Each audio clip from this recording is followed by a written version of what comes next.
Hello folks, Piano Man Steve Lungrin here, founder of the Piano Man Approach online piano course. Appreciate you joining me here for one of my free weekly YouTube lessons. So today we're doing a song demonstration video, and it's centered on a song that I've gotten some requests for from my paid students. This one's going out to Brenda from beautiful Victoria, British Columbia in Canada. She wanted to look at How Deep Is Your Love by the Bee Gees. Before we get cranking here in the demonstration, I just want to request that if you enjoy this kind of content and it's bringing value to your life, I'd sure appreciate it if you'd give the video a like, subscribe to the channel, leave comments, share with people, all the stuff that helps me beat the algorithm and get this free, valuable content to as many people as possible. Over at the Piano Man Approach, we have a very simple philosophy. First, it should be fun, and two, it's all about gaining the capacity to sit down and learn your favorite songs as quickly as possible, and to ever be adding to your skill sets that will make every song you play get better and better and better the longer you've been playing. So, this is not a note-for-note tutorial. What I'm going to do is show you how you would go about learning a song like this using my 5-step magic formula for learning songs, which I call the GLIDE formula.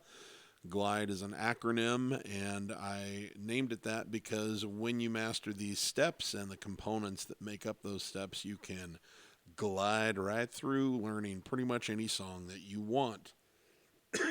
Beg your pardon. So what I'm going to do here is I'm actually going to bring the GLIDE formula up, and we're going to look at what the steps are, and then we will dive into each one of the steps. So let me put that up on the screen really quick. Okay. There we are. So as you can see, step 1 is G glide in glide, and it's get the chords. So this is something that you can achieve in a number of different ways and places. One place that you might look would be just on the internet. Lyrics and chords are available in a lot of places like Ultimate Guitar Tabs. There's a bunch of different apps that have lyrics, chords, and lead sheets. Hal Leonard might have them. And just any number of different sheet music, a lot of it, even though we're not going to look at what's printed on the actual staff very much. A lot of those will have guitar chords. So you just got to find some source to have the guitar chords. Step 2 is L, and that's listen to the song, okay? That's very easy. You can do that on YouTube usually, or Spotify, or Apple Music, or wherever you listen. There's a lot of different platforms, and you don't even have to pay for most of it. You might just have to sit through an ad. Not all the time, but that might be the cost that you have to sit through. But finding music these days is not very hard. Number 3, identify the feel. That's where we're going to choose a rhythm pattern that kind of captures the essence of the song. Number 4 is drill it down. That's where we take the most basic version of the song we possibly can and just get the chord progression under our hands with that basic rhythm pattern, and not really trying to do anything in particular with it. And then once that's under your hands, step 5 is to enhance that song with improv and signatures. Sorry, I got a little frog in my throat tonight. So let me get back to our teaching apparatus here on the screen. And there we go. Boom. So I'm going to assume, because you don't really need me to demonstrate how to do this, that you on your own can go and find the chords, and that you can, and also, just by the way, I put the chords and the lyrics to this song in the video description. Just scroll down below my links and such. It's all right there, but you can look for it somewhere else if it's easier for you. but I wanted to put it there for you to make things super, super easy. And then now that you've got the chords, I also assume that you can go listen to the song all by yourself. And so we're going to start with step 3, which is identify the feel. Okay? So you'll find once you have the chords that this is in the key of E flat.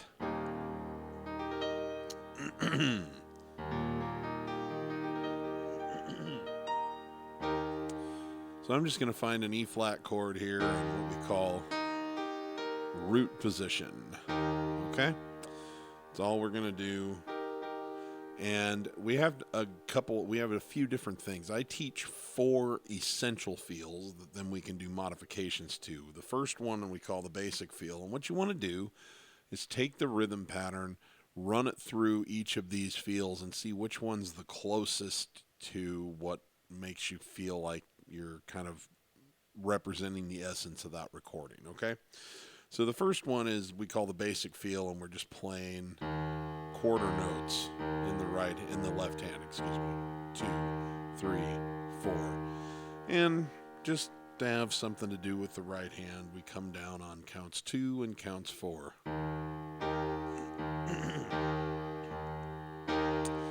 So we follow the chords, and I'm just kind of going to hum the melody or sing the melody. It's like, I know you rise in the morning sun. I feel you touch me in the morning rain. And the moment that you wander far from me, I want to feel you in my arms again. It's okay. It doesn't really quite feel right to me, so we're going to put that one on hold, and then we'll move to something called the country feel, okay? The country feel is also quarter notes in the left hand, but it's we're alternating between the 1 or the root of the chord and the 5 of the chord. So in E flat, the root is obviously E flat. The 5 is 1, 2, 3, 4, 5. That's a B flat. So we're kind of going to go 1, 3, 4, 1, 2, 3, 4, 1, 2, 3, 4. And on counts 2 and 4, we're going to just play the chord in the right hand. Now, I'm pretty sure this isn't the right one, but I'm going to show it to you because it's important to understand that the country feel, while it is common in country, not all country songs use the country feel, and not all popular songs don't use the country feel. So you always want to check. So here we go. I know you rise in the morning sun. I feel you touch me in the morning rain. And the moment that you wander far from me, I want to feel you in my arms again. Now, there's a certain satisfaction with that, to be honest with you. If you wanted to turn this into a hoedown, it would be kind of fun, and it works, but it's not, if your goal is to sound kind of like the Bee Gees record, that's not going to be the right one. Now, one of the 4 feels is the waltz feel, which is something that is only done in music that has 3 beats per measure. We know that's not it because this has 4 beats per measure. 1, 2, 3, 4, 1, 2, right? So that leaves us with something called the syncopated feel, the heartbeat feel. We call it that. It syncopates, and we call it the heartbeat feel because it's got the thump, thump, thump, thump, thump, thump, thump kind of feel to it. So 1, 2, and 3, 4, and 1, and 2, and 3, and 4, and 1, and 2, and 3, and 4, and 1. Okay? So that's what's going on in the left hand. 1, and 2, and 3, and 4, and 1, and 2, and 3, and 4, and 1, and 3. Okay? And in the right hand, we're just going to play straight quarter notes on that chord. 1, 2, 3, 4. Okay.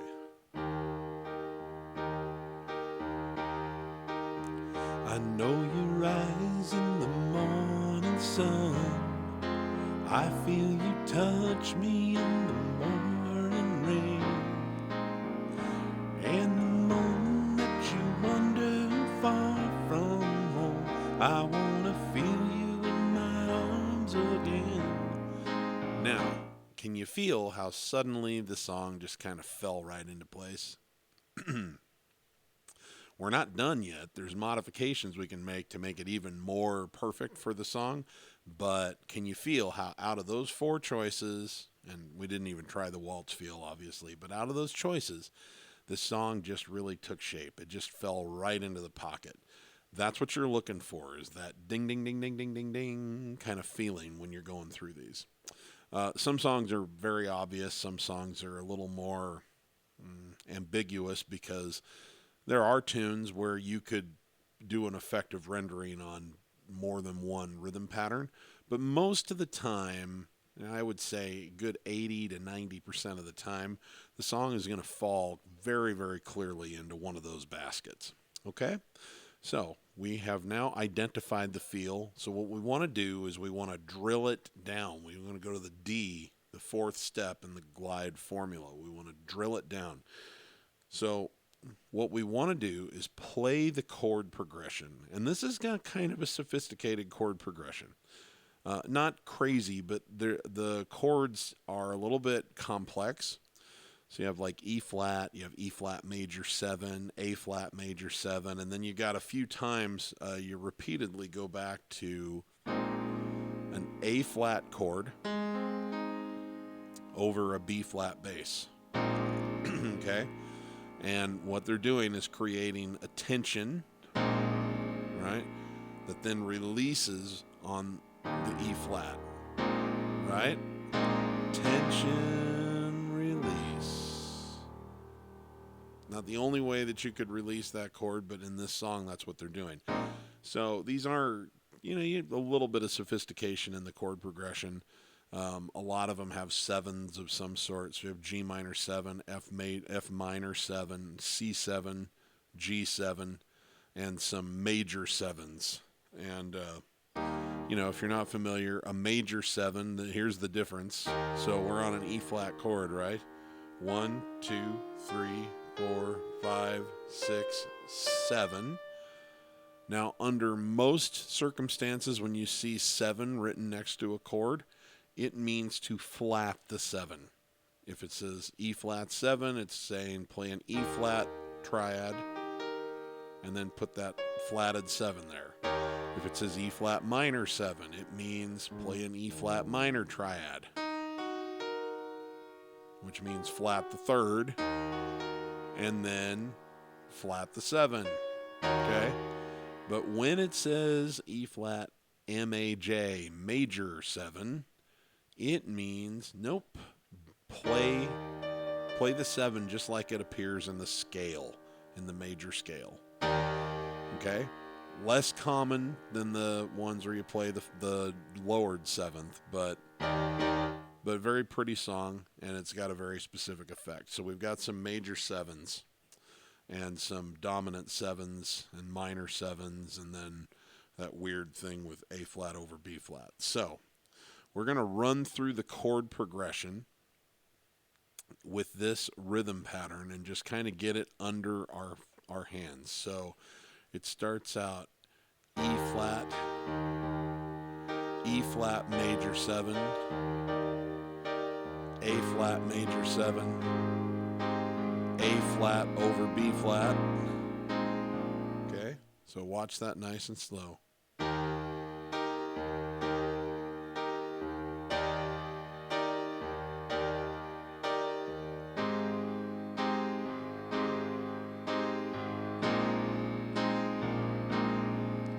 Does that again.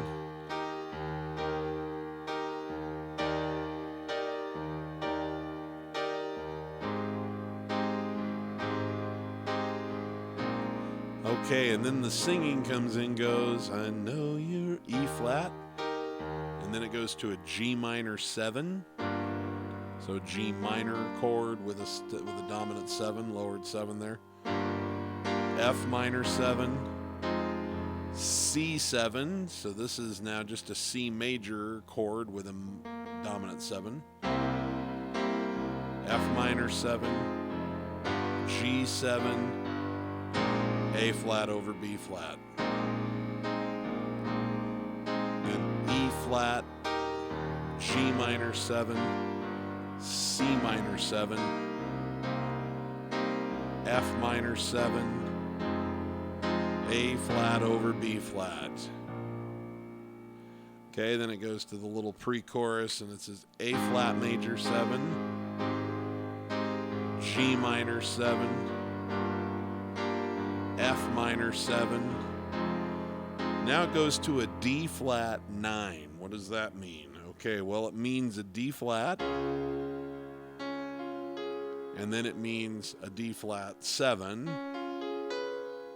and then also a 9, which essentially is 2, because what they mean is 1, 2, 3, 4, 5, 6, 7, 8, 9. But when it says D flat 9, it specifically wants the 9 and the 7, and then the D flat around it. And it gets a little bit complicated to play all of those notes with your right hand, so you want to just say, well, I'm not going to worry about playing the D flat with my right hand because I'm already getting it in my left hand. So we were here.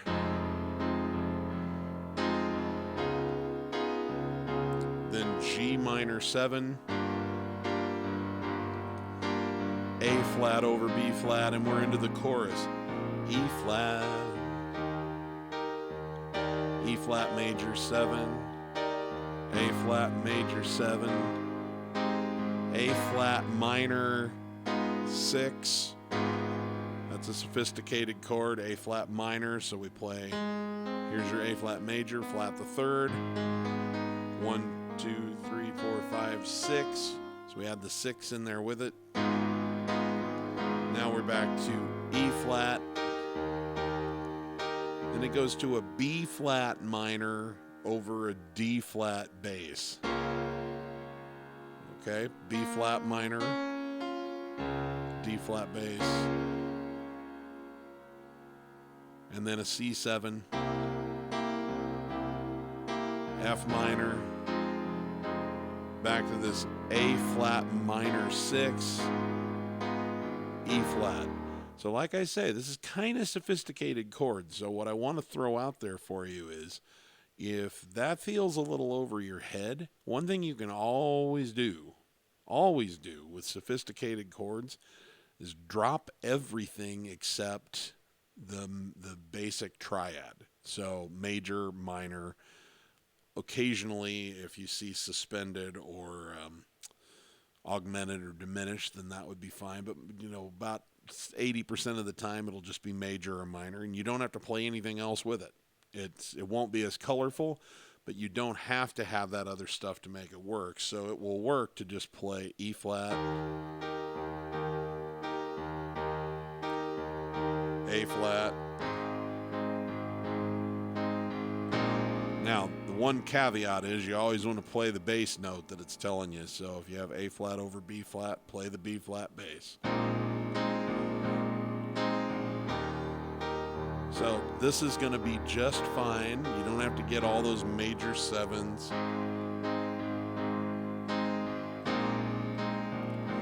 Know you rise in the morning sun. I feel you touch me in the pouring rain. See, it's working just fine on just the triads. All right? But obviously, if you want to play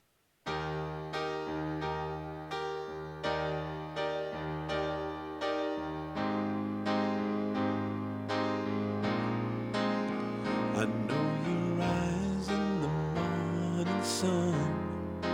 I feel you touch me in the pouring rain. And the moment that you wander far from me, I wanna feel you in my arms again.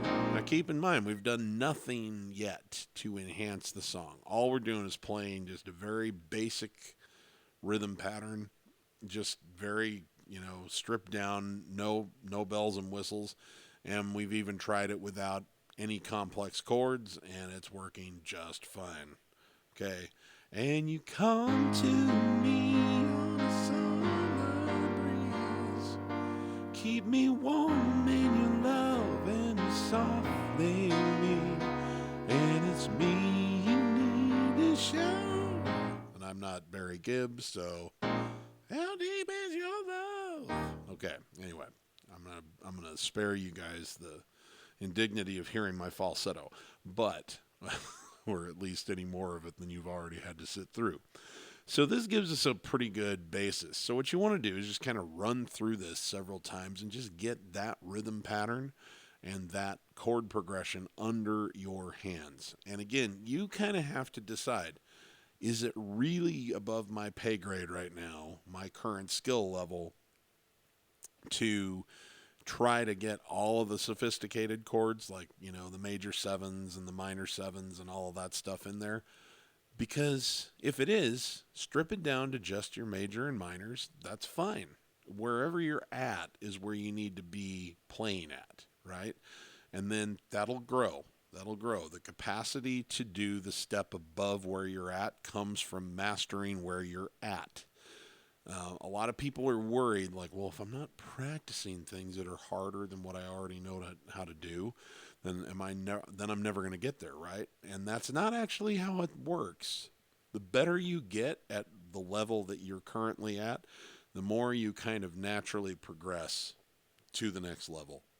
So that's the thing that you want to do during Drill It Down. Once you have it under your hands and you're not going to be spending a bunch of your brain power just trying to get from chord to chord, because that's the big thing.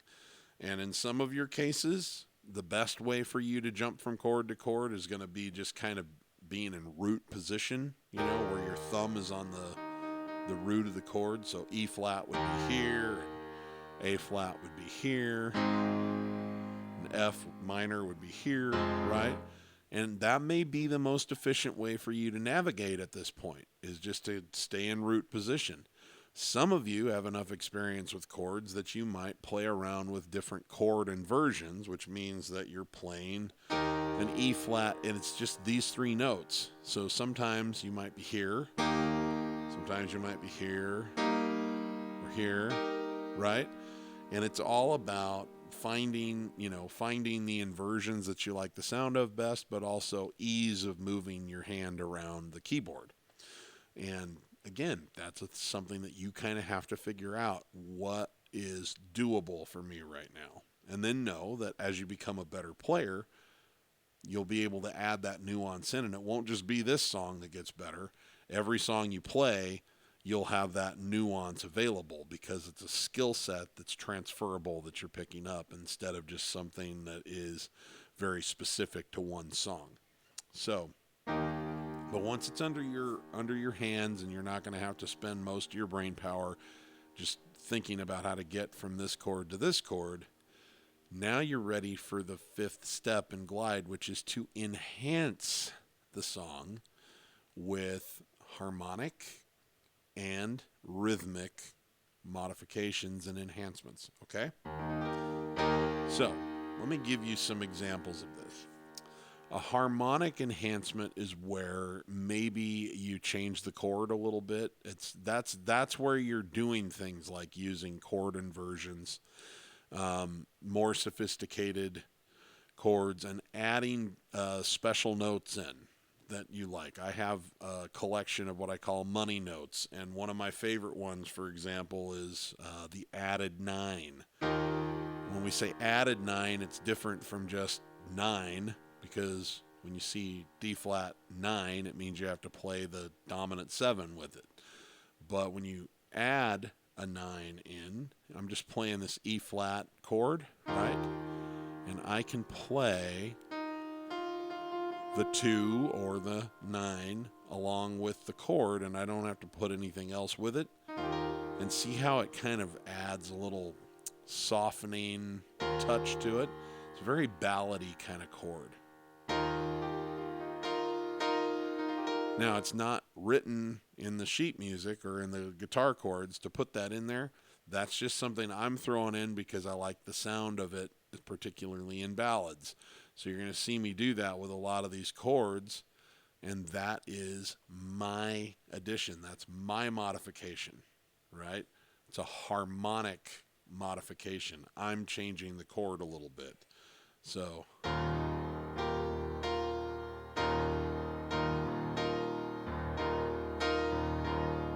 and then even when I put the E flat major 7 in there, if I want to, I can leave that 9 in there and it thickens it a little bit. It becomes an E flat major 9 instead of an E flat major 7. So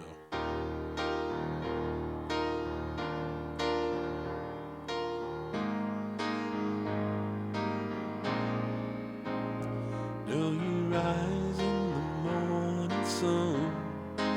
I feel you touch me in the morning rain, and the moment that you wander far from home.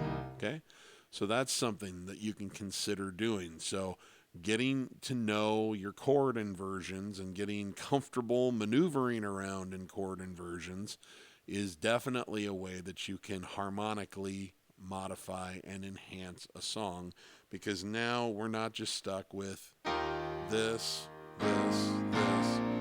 I get to choose wherever I want to play it.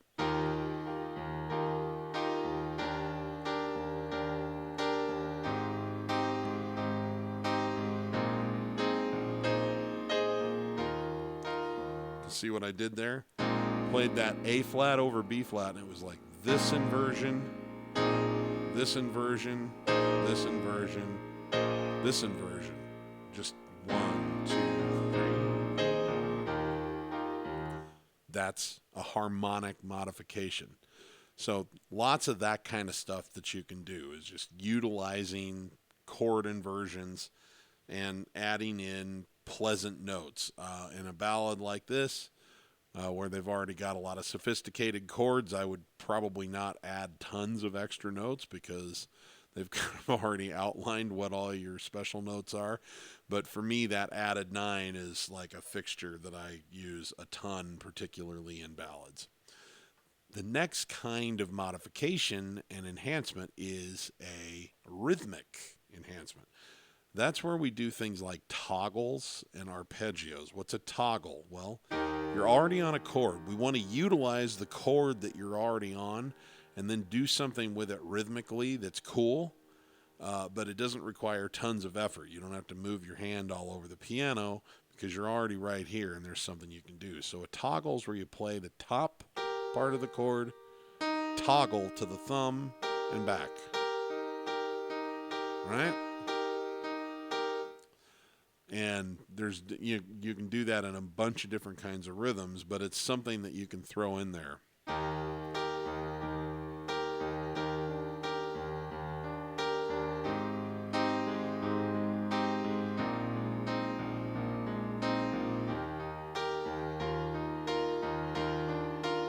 See, now I'm putting in a harmonic modification along with this toggle. Because now I've gone to this E flat with the added 9, but I'm toggling, so I'm getting both enhancements at the same time.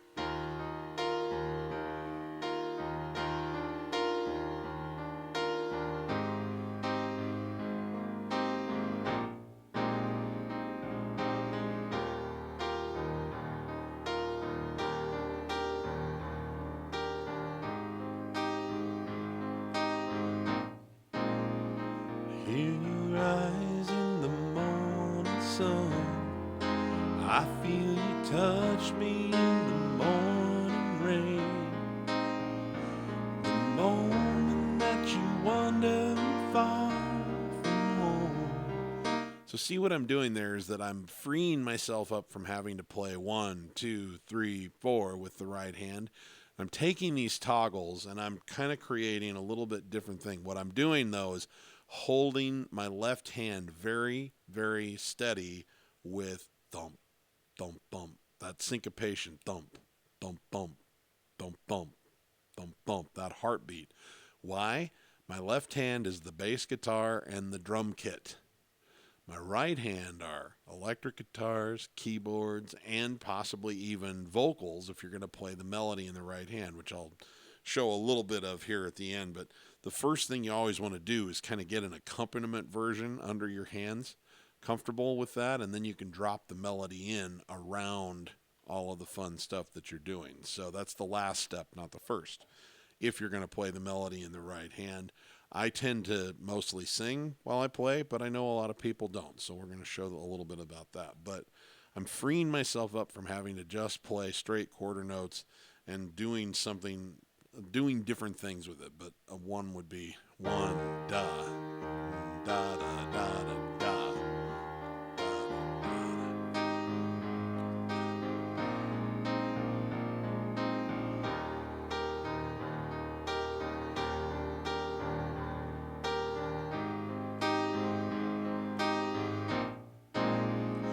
Know you rise in the morning sun. So you can see kind of while I start singing, I'm going.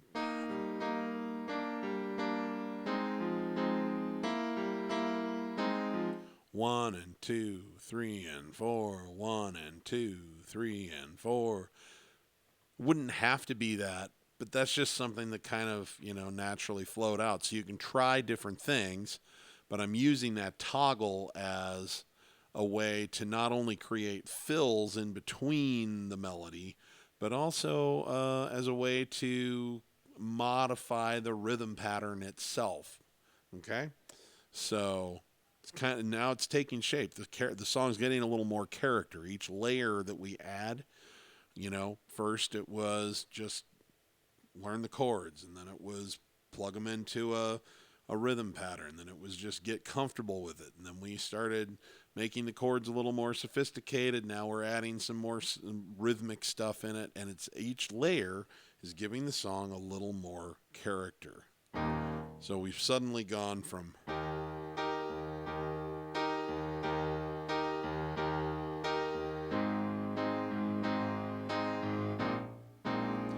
I know you rise in the morning sun. I feel you touch me in the morning rain. And that sounds pretty darn good, even though it's basic and simple, right? But then we made the chords a little more sophisticated. I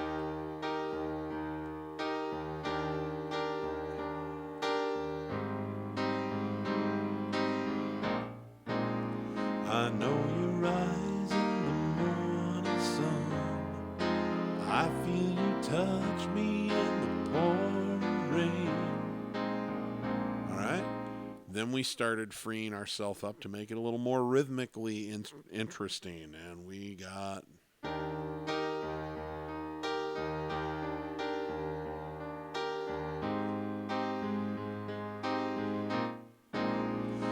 know you rise in the morning sun. I feel you touch me in the pouring rain. The moment that you wander far from home, wanna feel you in my arms again. Can you see how it's like each time you pick up a little modification, and you always want to master the one you're working with, but as you add another one, the song becomes more interesting, more fun, got more character, more pizzazz, more spice. And I'm never playing it 100% the same way every time. I'm just capturing the essence of it every time. And I have, as you build these things, they all become tools in a toolkit that you can reach into and make a choice to use in the moment. So the song stays fresh, as opposed to, and not to rip on reading sheet music, but the thing about sheet music is that it's notated out a particular way, and then you have to play it that exact way every time because there's nowhere to go. It's just there. But with this, even though it might be 90% the same way every time, that last 10% is made up of choices that you're making spontaneously in the moment based on the skills and the tools that you've learned. And so it's always a little bit fresh. It's a new experience every single time you play the song, and it keeps it fun and artistic and inspiring in that way. So now I want to show you another rhythmic enhancement, which I call, it's not my word, but arpeggios, which is when you play a chord, but you're playing the individual notes of a chord. Usually it would imply, like moving up through the chord or down through the chord. So like, or, right? But for my purposes, it could mean that, but it could also just mean playing them individually. As long as it fits in rhythm, I don't really care. It just means playing the individual notes. So how do we use something like that? Well, I'm going to show you. What if I were to play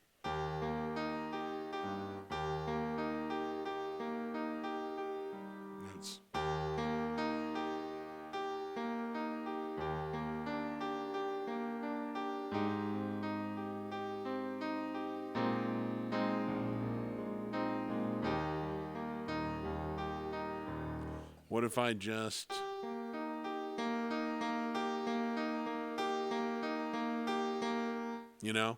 I'm just kind of moving, I'm just kind of playing. I don't have a pattern in mind. I'm just trying to make sure that I keep it to 1 and 2 and 3 and 4 and 1 and 2, and I'm just breaking it up, and suddenly, while I keep that nice 2 and 3 and 4 and 1 and 2 and 3.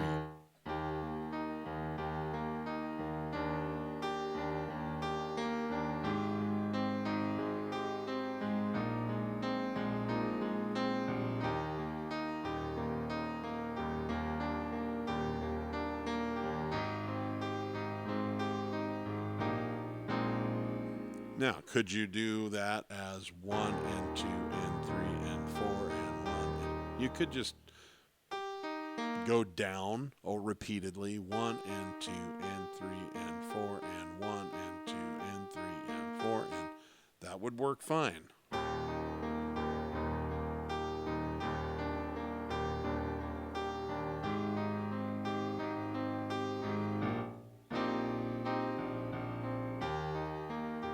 As would going up the same way.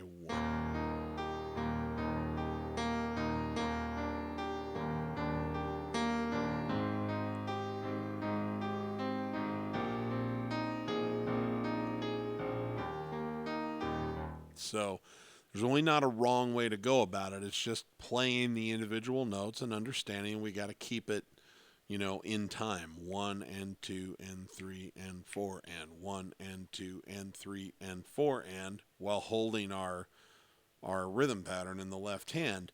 And then when you're really comfortable with that, you can kind of move around and use some toggling, and then use some arpeggios, kind of wherever you feel like it. And the song really takes on an organic, kind of unique flavor.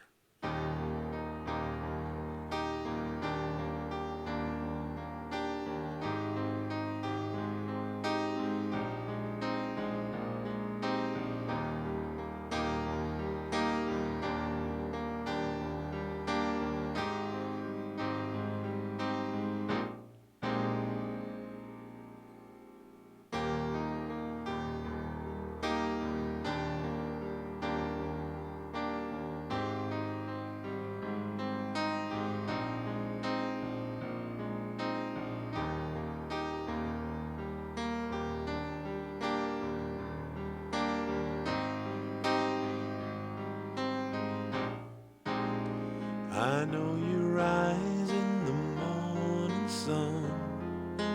I feel you touch me in the pouring rain. The moment that you wander far from me, I wanna feel you in my arms again.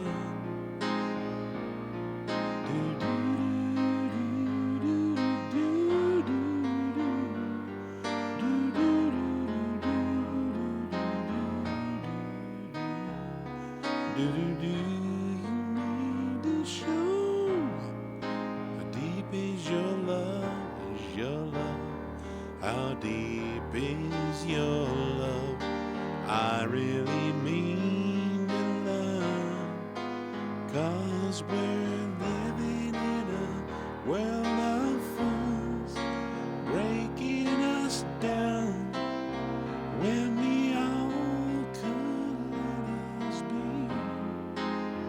We belong to you and me.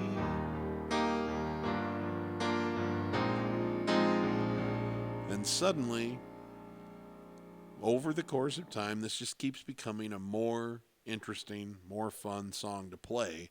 But what I love about this method is, yes, I love being able to put all of those modifications and enhancements, but if you are not ready for all of that stuff, and the most you can do is play that rhythm pattern and just keep quarter notes going on just basic major and minor triads, well, guess what?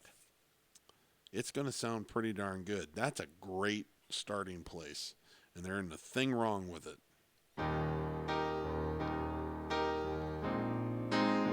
I know you rise in the morning sun.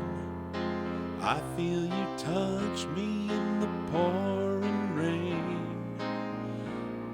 The moment that you wander far from me, I want to feel you in my arms again. Done to me like a summer breeze. You warm me to love. Do. See, I'm sorry, I'm busy singing. Da da da, and it's me you need to show. How deep is your love? Is your love? How deep is your love? I really mean to love, 'cause we're living in a world of fools, breaking us down, 'cause we are. You see, it sounds fine that way. I mean, aside from my terrible singing tonight, and that's okay. That's okay. We all understand. I'm here to show you how to play it on piano. And I'm not good at singing quietly, and I don't have the falsetto that Barry Gibb does. But the point is, the song works really, really nicely, even in its most basic state with this method, okay? And if you were playing the melody to the song, right,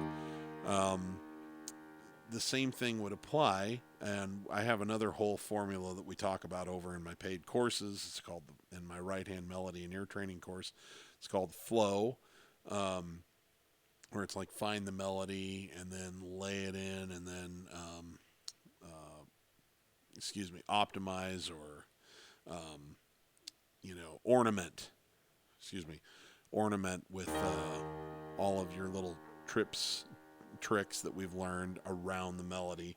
And so that works too if you're not going to sing.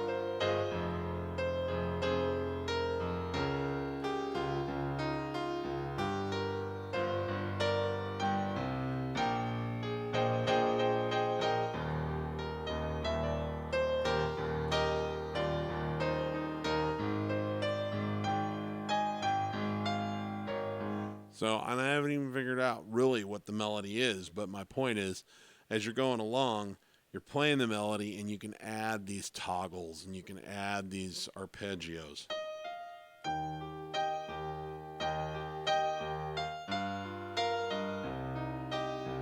See how I'm incorporating that?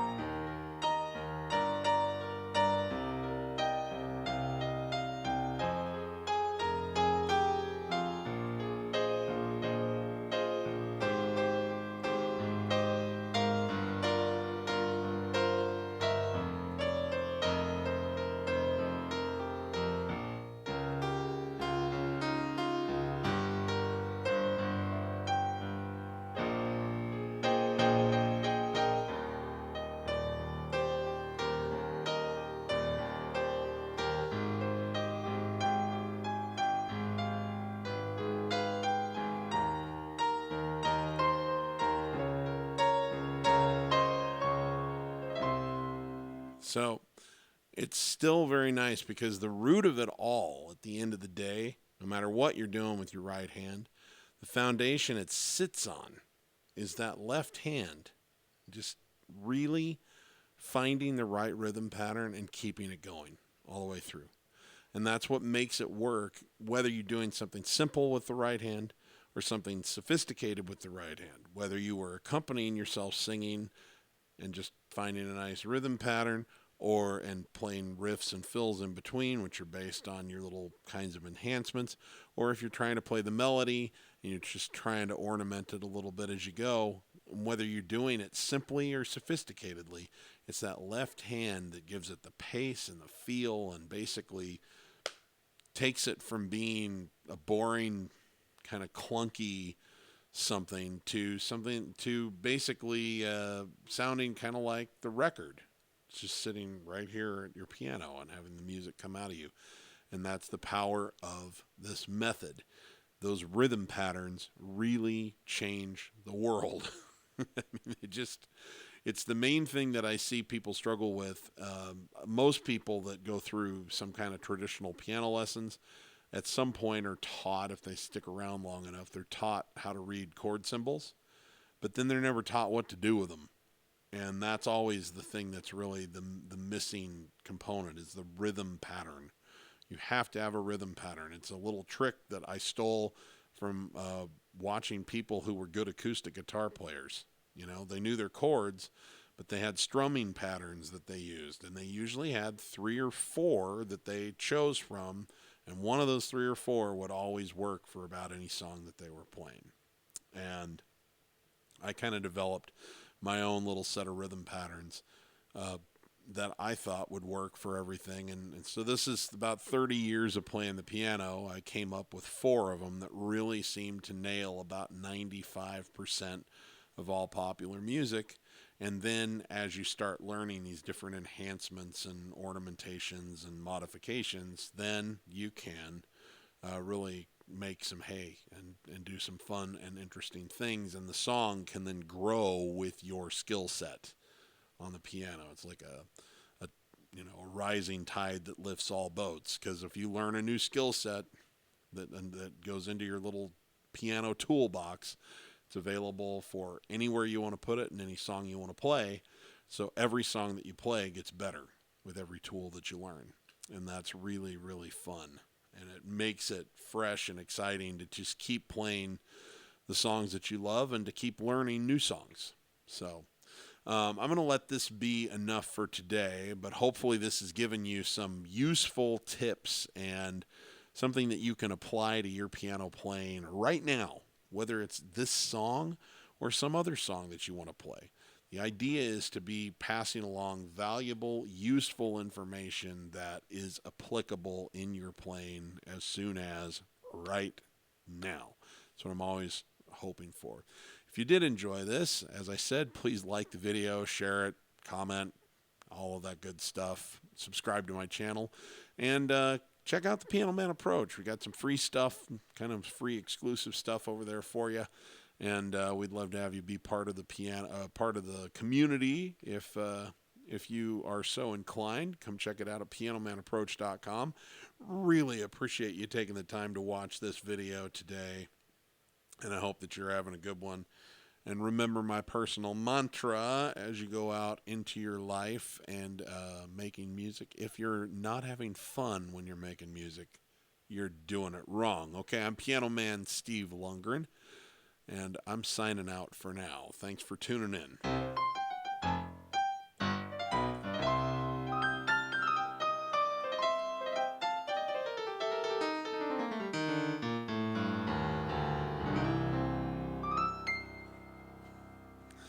All right, gang. Bye-bye.